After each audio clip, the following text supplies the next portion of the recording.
ज्ञान the treasure में आपका स्वागत है। और हम आपको बताएंगे पंच केदार के बारे में कि पंच केदार क्या है। पंच केदार भगवान शिव से संबंधित 5 प्रसिद्ध मंदिरों को कहा जाता है। इन मंदिरों में भगवान शिव के अभिन्न अंगों की पूजा की जाती है। उत्तराखंड के गढ़वाल में प्राकृतिक सौंदर्य को अपने गर्भ में छिपाए हिमालय की पर्वत श्रृंखलाओं के मध्य सनातन हिंदू संस्कृति का शाश्वत संदेश देने वाले और अडिग विश्वास का प्रतीक केदारनाथ है। और अन्य 4 पीठों को पंच केदार के नाम से जाना जाता है।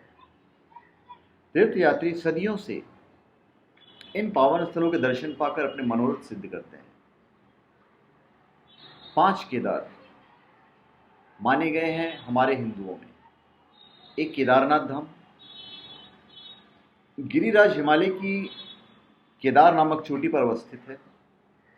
देश के 12 ज्योतिर्लिंगों में सर्वोच्च केदारनाथ धाम है।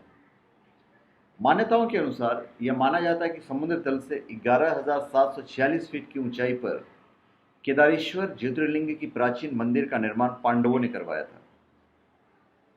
पुराणों के अनुसार केदार महिष अर्थात भैंसे का पिछला अंग है। मंदिर की ऊंचाई 80 फीट है, जो एक विशाल चबूतरे पर खड़ा है। इस मंदिर के निर्माण में भूरे रंग के पत्थरों का उपयोग किया गया है। सबसे बड़े आश्चर्य की बात यह है कि भव्य मंदिर प्राचीन काल में यांत्रिक साधनाओं के अभाव में ऐसे दुर्गम स्थल पर उन विशाल पत्थरों को लाकर कैसे स्थापित किया गया होगा। यह भव्य मंदिर पांडवों की शिव भक्ति, उनकी दृढ़ इच्छा शक्ति तथा उनके बाहुबल का जीता जागता प्रमाण है।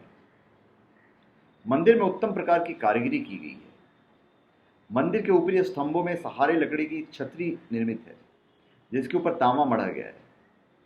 मंदिर का जो शिखर है, कलश, वो भी तांबे का ही है, किंतु उसके ऊपर सोने की पॉलिश की गई है। मंदिर के गर्भगृह में केदारनाथ का स्वयंभू ज्योतिर्लिंग मंदिर है, जो अनगढ़ पत्थर का है। फिर है तुंगनाथ, तृतीय केदार के रूप में प्रसिद्ध तुंगनाथ मंदिर सबसे अधिक समुद्र तल से 3,680 मीटर की ऊंचाई पर स्थित है। यहाँ भगवान शिव की पूजा के रूप में पूजा अर्चना होती है। चंद्रशिला चोटी के नीचे काले पत्थरों से निर्मित यह मंदिर हिमालय के रमणीक स्थलों में सबसे अनुपम है। मंदिर स्वयं में कई कथाओं को अपने समेटे हुए है। कथाओं के आधार पर यह माना जाता है कि जब कुरुक्षेत्र के मैदान में पांडवों के हाथ काफी बड़ी संख्या में नरसंहार हुआ, तो इससे भगवान शिव पांडवों से रुष्ट हो गए। भगवान शिव को मनाने व प्रसन्न करने के लिए पांडवों ने इस मंदिर का निर्माण किया। इस मंदिर को 1000 वर्ष से भी अधिक पुराना माना जाता है।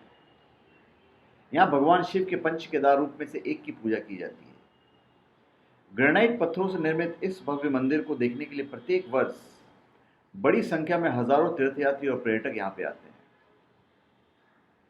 फिर रुद्रनाथ, यह मंदिर समुद्र तल से 2286 मीटर की ऊंचाई पर एक गुफा में स्थित है, जिसमें भगवान शिव की मुखाकृति की पूजा होती है। रुद्रनाथ के लिए एक रास्ता उर्गम घाटी के दमुक गांव से गुजरता है, लेकिन बेहद दुर्गम होने के कारण श्रद्धालुओं को वहां पहुंचने में 2 दिन लग जाते हैं। इसलिए वे गोपेश्वर के निकट सगर गांव होकर ही यहां जाना पसंद करते हैं।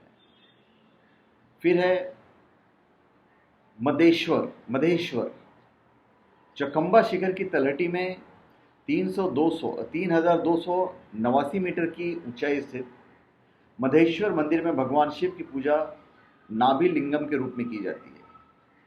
पौराणिक कथा के अनुसार नैसर्गिक सुंदरता के कारण ही शिव पार्वती ने मधुचंद्र रात्रि यहीं मनाई थी।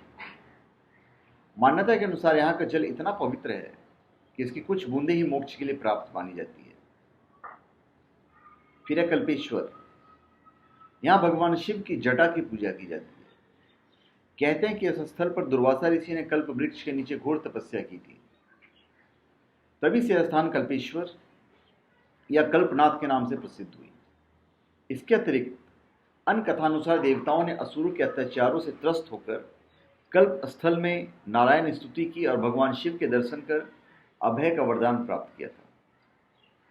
श्रद्धालु 2134 मीटर की ऊंचाई पर स्थित कल्पेश्वर मंदिर तक 10 किलोमीटर की पैदल दूरी तय करके उसके गर्भगृह में भगवान शिव की जटा जैसी प्रतीत होने वाली चट्टान तक पहुंचते हैं।